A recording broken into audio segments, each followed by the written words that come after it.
I'd now like to introduce our guest, Dennis Shaw. Hello, Dennis. Yes, sir. I'm here. Well, thank you so much for coming on. I mean, I'm happy to see that there are people from British Columbia, Canadians, that are standing up.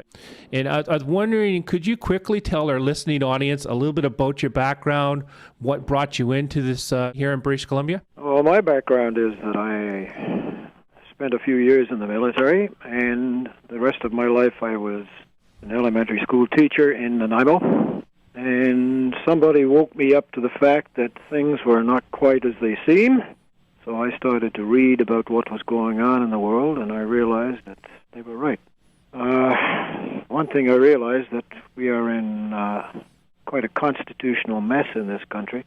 And as a matter of fact, I'm not the only person saying that. There was a member of Parliament a few years ago who actually wrote a book, Canada, Country Without a Constitution. And so I researched it and wondered what we could do about it, change the political system in BC in such a way that people are given the power. And that is the way it should be in a democracy, of course. The politicians should be the servants of the people. And right now we all know that politicians take no notice whatsoever of the people. And that is because the system, the way it's set up, allows them to do that. We have to change the system. Yeah, and also what you were mentioning about our Constitution here in Canada, I know you and I had a gigantic conversation more than once. Could you actually quickly tell our listening audience a little bit about how the 1982 Constitution is an act of Parliament and is not done by the people? Yes, that is the basic problem in this country. Canada has no Constitution. And also, it is true to say that BC has no Constitution, but we can come back to that in a short while. The Canadian situation is that this country used to be a colony of the United Kingdom, or Britain.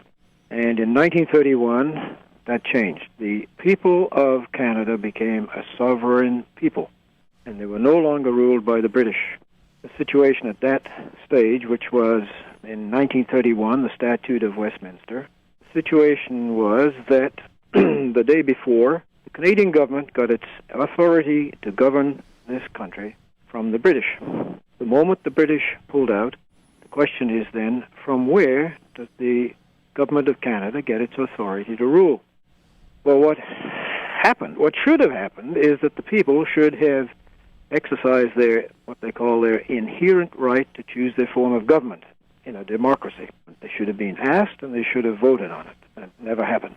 What did happen is that the very next day, after Canada became a sovereign nation, the government just carried on as it had before, but without any authority to govern, and has never asked the people for permission to govern them, which is what should happen in a democracy.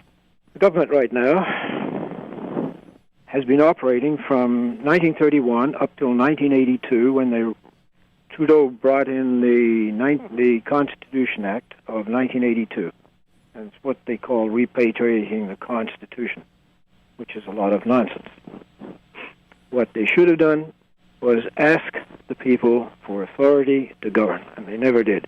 What they did was they wrote the Constitution Act, which is a statute.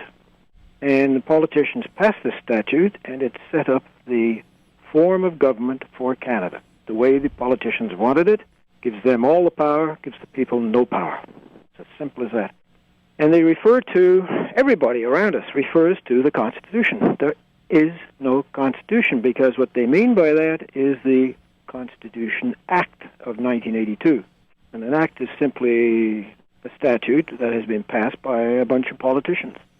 A constitution, here, what is the definition of a constitution?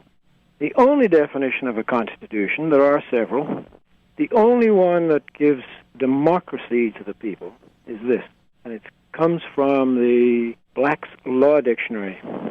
A constitution is a charter of government deriving its whole authority from the people, from the governed. And if we had that, we would have a democracy. But of course we don't. We don't have a constitution. We're ruled by an act passed by the politicians to give all the power to the politicians and to make us obey the politicians. That's the situation in Canada. So We could go on and mention that the same situation applies in BC here, which is closer to home. What would you like to do? I'd like to quickly, we can talk about the so-called alleged constitution for BC that came in 1871 in a couple minutes. But what I wanted to talk about first was, so in 1960, when the Bill of Rights was passed by the Diefenbaker government, and 1982, when Trudeau brought in the Charter of Rights and Freedoms, which not only gave the Native Americans, recognized the Native Americans, allowed them to give them the right to vote, it recognized bilingualism in the Charter of Rights and Freedoms. So all of that stuff passed by our government actually is not a law at this time because our government did not have the authority to pass it. The government has never had authority from the people to govern, to pass laws. No. It's an incredible situation. And also you were telling me about over in Britain that the British Parliament created the British monarchy. Could we quickly talk about that? And then we'll get back over to BC and talk about the 1871. Yes, the Australians, the New Zealanders, and the Canadians are in the same boat. And in Australia, a group got together and queried their constitution too. They took it to England and took it through the law courts, and they were told by the British Privy Council that the English Queen is a creation of British legislation. And the Queen simply has to do what the British Parliament tells her, which is quite the opposite of what everybody believes. They think the Queen is the head of state, and therefore everybody obeys the Queen. It's not so. Another thing about the Queen of England is that for many, many years they've had a legal situation that says that the Queen is indivisible. That means that the Queen of England cannot be the Queen of any other country at the same time. However, recently they got in a bit of a tangle with that legal maxim, and so they decided to change it. This is what they do. When there's no written constitution, they can do what they like, right? So what they did was to change it. They now have decreed that the Queen is divisible, which means that she can be the Queen of Canada, which is what they say she is. Was that over in Britain that did that changed it, or here in Canada? That's the British Parliament. The British judicial system stated that the Queen is now divisible because it suits them that way. Now, the Queen is supposed to be the head of the Commonwealth, and Canada is a member of the Commonwealth, and therefore people say, and they believe in Canada, that the Queen of England is the Queen of Canada. Well, just think about it for a moment. There is no person, physical person, who is a Queen of Canada. There isn't one. Also, there is no person or office that has been created by the Canadian Parliament which is called the Queen of Canada. There simply exists no Queen of Canada. However, what they do, to muddy the waters, they talk about the Crown. The Crown rules everything. If you go to court, it's you versus the Crown. And in that way, they push this idea that the Queen is the head of Canada. Let's go back to the Constitution Act, 1982, that Trudeau brought in. There are two parts to that. One is, as you just mentioned, the Charter of Rights and Freedoms, as they call it. The other part is the old BNA, the British North America Act, under which Canada was ruled until we became free from Britain. That BNA is still in effect today. You read the Constitution Act 1982, if you get a copy, you will see the first section is the BNA. It still applies. Now, in the BNA, the section dealing with the Governor-General, Section 12. Section 12, exactly, was put in when Britain ruled Canada, and they ruled Canada with the aid of a Governor-General. They were in Britain, we were in Canada, and the Governor-General was here, and he did what the Brits told him to do, and he ruled this country. That still applies today. That's in the BNA, and it's still in the Constitution Act 1982.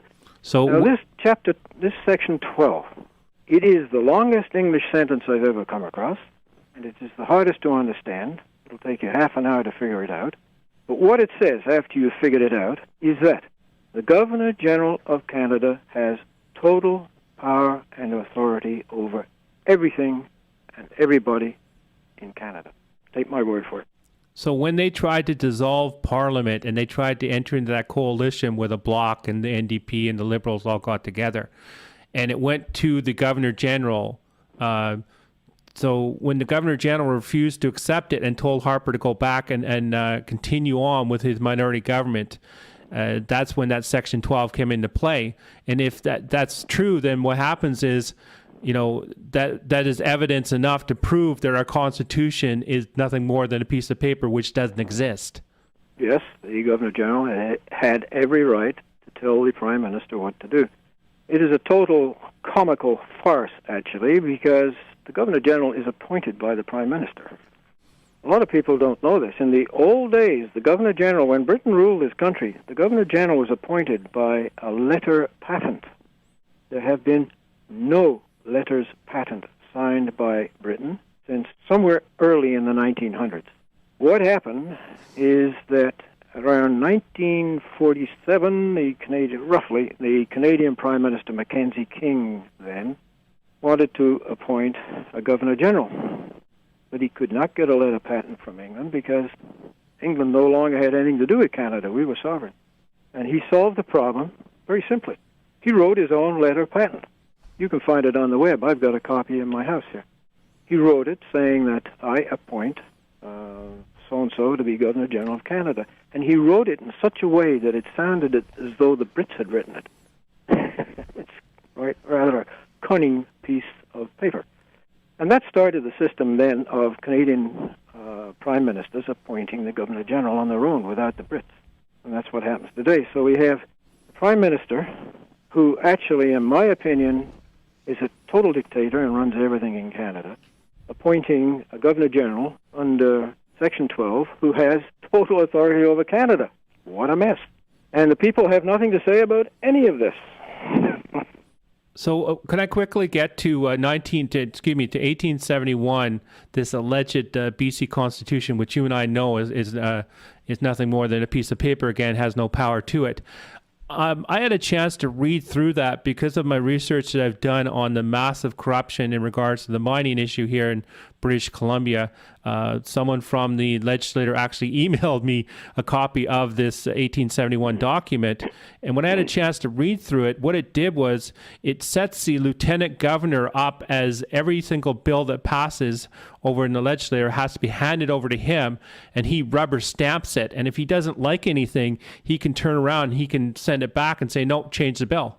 So he's basically set up as the ultimate leader here in the province of British Columbia. Could you talk a little bit about the Lieutenant Governor, how he's appointed, and how this ties in with the Governor General?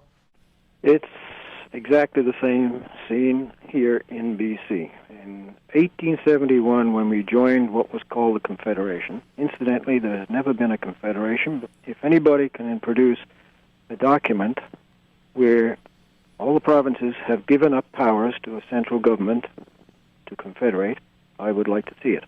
However, that's by the way. In 1871, when we joined Confederation, the British were ruling us, of course, and they ruled us through the Governor General, who was in Ottawa. Now, in each province, as they joined, they created a lieutenant governor who obeyed the Governor General, who obeyed the Queen. That was the system. In 1871, they set up a council of British Columbians, but the lieutenant governor of BC was given total authority over the province. And they wrote a statute called the BC Constitution Act, which laid out the constitutional basis for this province.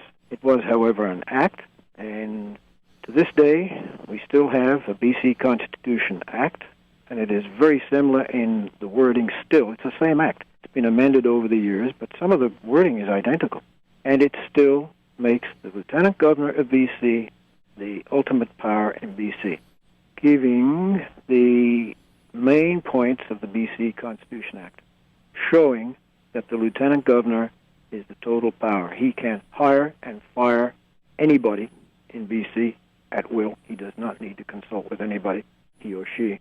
That's still the same today. When a law is passed in the legislature, when an act is passed, it does not become law until it has the Lieutenant Governor's signature on it. So when the law is passed in the legislature, it goes up the road to the Lieutenant Governor, who signs it. The Lieutenant Governor has the power to say no, as you just mentioned. And he can send it back and keep sending it back. And the elected representatives of the British Columbian people can do nothing about this. And it's also a fact that no money, no actor of the legislature spending money is permitted until it has the lieutenant governor's signature, an agreement, before it's spent. Before the act is passed, they must get agreement from the lieutenant governor. It's all in the BC Constitution Act. That's what rules BC today. Under it, it sets up a prime minister and it gives him all the powers he wants that he has today. But if the lieutenant governor wants to disagree with the prime minister or the actions of the BC representatives, he can veto anything. He is appointed, I think is the right word, by the Canadian Parliament. He's certainly paid by the Canadian Parliament. And since he's paid by the Canadian Parliament, this will give you an idea that this is how the Canadian Parliament controls this province. That's one of the things we need to negotiate. But could you quickly, in about, if you could take about 30 seconds. 30 seconds. It can be done. We will write a constitution that puts the people in the driver's seat. In that constitution, they would retain to themselves the right to veto any government action. They would then, in future, elect governments, tell them, go ahead, govern this province. Anytime the government got on the wrong track, there would be an automatic right to a referendum by the people, and they would veto it.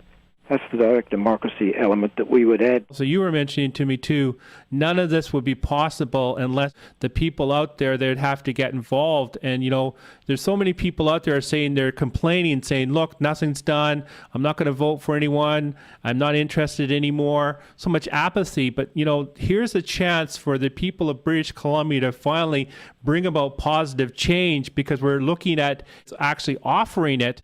And you know, you brought it to my attention that actually there are Canadians out there, there's people from British Columbia that are doing what Mr. Frisbee was recommending.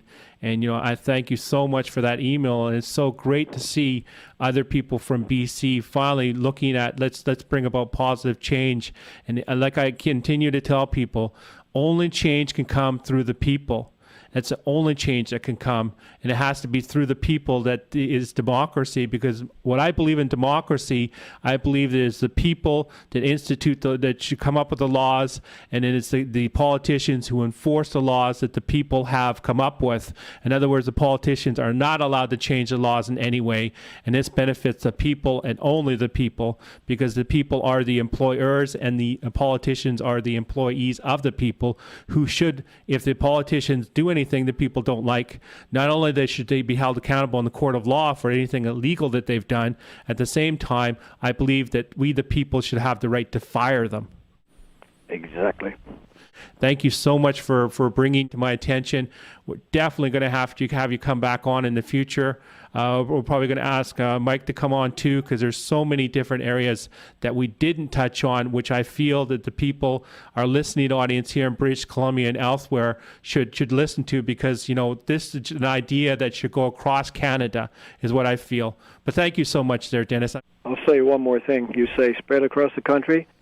It's spreading. Well, okay, thank you. Thank you so much there, Dennis. Goodbye.